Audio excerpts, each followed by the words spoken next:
சின்ன பையன் பெட் ஷாப்புக்கு போய் ஒரு நாய்க்குட்டி வாங்க போனான். அங்க ஒரு நாய்க்குட்டி ஒரு கால் நொண்டி நொண்டி நடந்தது. அந்த நாய்க்குட்டிக்கு அந்த கால்ல ஒரு பிரச்சனை.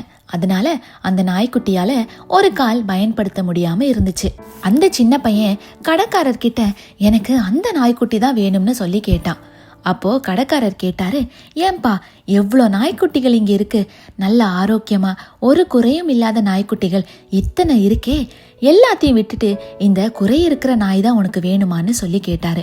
அந்த சிறுவன் அவனுடைய ஒரு காலை தூக்கி அந்த கடைக்காரர்கிட்ட காண்பித்தான்.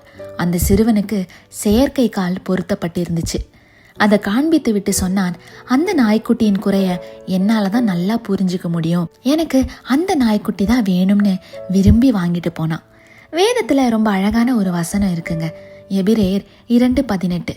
ஆதலால் அவர் தாமே சோதிக்கப்பட்டு பாடுபட்டதினாலே அவர் சோதிக்கப்படுகிறவர்களுக்கு உதவி செய்ய வல்லவராய் இருக்கிறார். இயேசுவை சாத்தான் சோதித்தான். இயேசு கிறிஸ்து பசியில இருந்திருக்கிறாரு, தாகமா இருந்திருக்கிறாரு, துரோகத்தை அனுபவிச்சிருக்கிறாரு, நண்பனாலேயே சபிக்கப்பட்டாரு, மறுதலிக்கப்பட்டாரு, தனக்கு நெருங்கியவர்களின் இறப்பை சந்தித்திருக்கிறாரு, பிசாசு பிடித்தவன் அழைக்கப்பட்டாரு, பாவிகளின் சிநேகிதன் அழைக்கப்பட்டாரு, கண்ணீர் வடித்தாரு.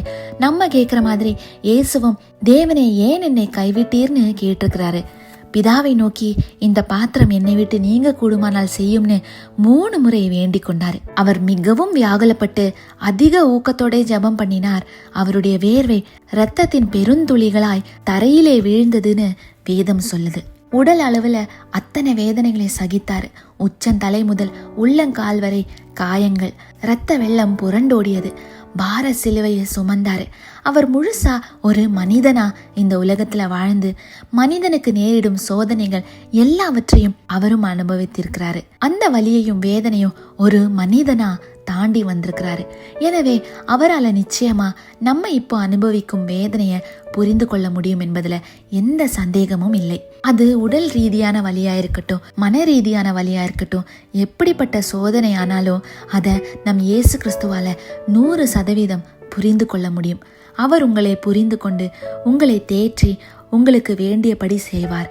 உங்கள் கண்ணீரை துடைப்பார். ஆமேன்.